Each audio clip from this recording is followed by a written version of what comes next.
Kapag sobrang baliw ka sa mahal mo, ay lalayo siya sa'yo. Yon, my goodness. Gaano ba katotoo ito? Well, ito mga utol, sa pamagat pa lang natin, na kapag baliw ka sa pagmamahal sa partner mo, ay mas lalo siyang lalayo sa'yo. Okay? So ngayon, bibigyan natin ito ng validation, kung totoo nga or hindi. Kasi sa pagmamahalan, actually, kung minsan, sa mga lalong-lalo na sa mga kababaihan talaga, pumapasok sa relationship pero hindi alam kung ano yung dapat at saka tama na gagawin. Yung buong akala ng iba is pumapasok sa relationship and then ibigay at ibigay yung buong pagmamahal. Na kung ibibigay mo yung lahat-lahat ng pagmamahal mo is sa tingin ng iba ay sapat na yun yung tama.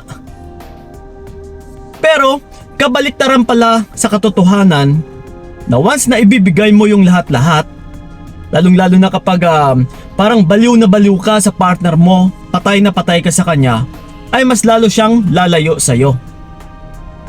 So ang tanong, bakit?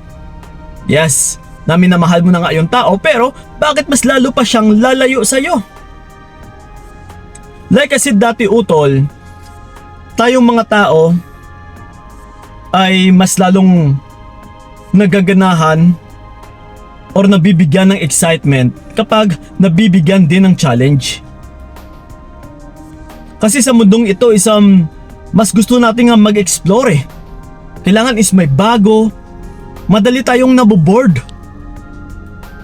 So kung mag-maintain tayo sa level na ito, na wala tayong babaguhin, na wala tayong i-level up or i-upgrade, ay mas madali tayong magsasawa. So ngayon, sa pagmamahalan, the more kasi na ikaw itong nagpo-push, ikaw itong nag-e-initiate, ikaw itong naghahabol, sa partner mo na gusto mong mahalin, is mas lalo talaga siyang mawawala ng gana sa'yo. Kasi ano pa yung gagawin niya? Ginagawa mo na lahat-lahat eh. Ano pa yung pag-e-effort na gagawin niya? Ano pa yung mag-e-invest na gagawin niya? Kung ginagawa mo naman yung pag-e-effort at saka pag-e-invest. So, pagdating sa partner mo, ay mas lalo siyang makakampante lalo.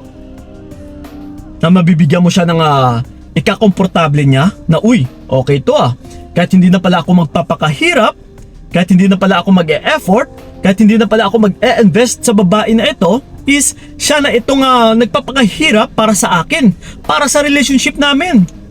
Yes. And then yung isa pa dito utol, kapag napasobra ka ng pagmamahal sa partner mo, that's why mas lalo siyang umaatras, nag-step backward dahil ayaw niyang masakal. Too much love ay nakakasakal. Yes, mas lalo mong mahihigpitan yung partner mo.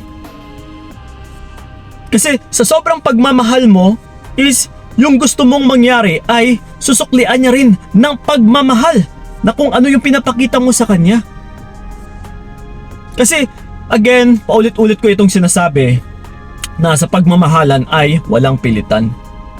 Okay? So, yung tao na gustong magmahal sa'yo and then hindi mo ito pinipilit, kusa niya itong ipinapaparamdam sa'yo, ay wala tayong problema dyan, mas okay po yan. Pero kapag the more na pinipilit mo, na which is labag sa kalooban niya kasi pinipilit mo eh.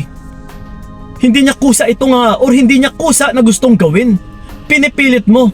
So the more na labag at saka pinipilit mo yung isang tao, lalong-lalo na talaga kapag labag sa kanya, ay the more itong aatras. Kasi pinipilit mo.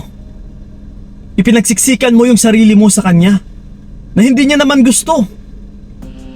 That's why mas mainam utol ay hayaan mo yung tao na kung ano lang yung nararamdaman niya sa'yo is yun lang dapat. Yun ang tignan mo kasi yun ang katotohanan. So that's why kung nakukulangan ka pa, ay wag mo na nga pilitin pa dahil yan lang talaga yung hangarin niya sa'yo. Hanggang dyan ka lang. So wala kang ibang gagawin utol kundi kung gusto mo talagang mahalin yung isang tao, kapag gusto mo siya, hayaan mo muna na mag-invest siya.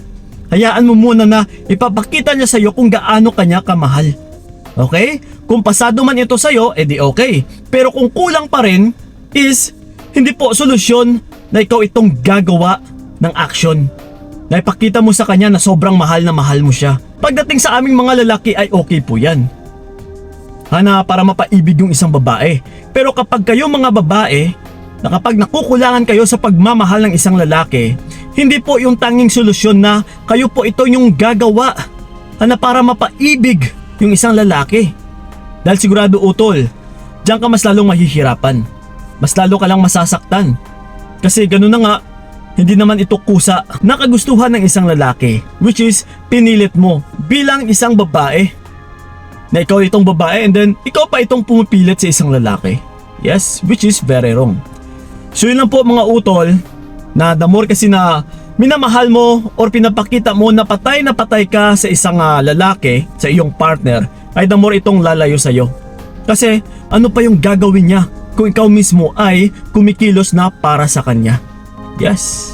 So yun lang po mga utol Sana'y may natutunan kayo sa video na ito. So yun lang po. Maraming salamat. So ingat kayo. God bless and babush!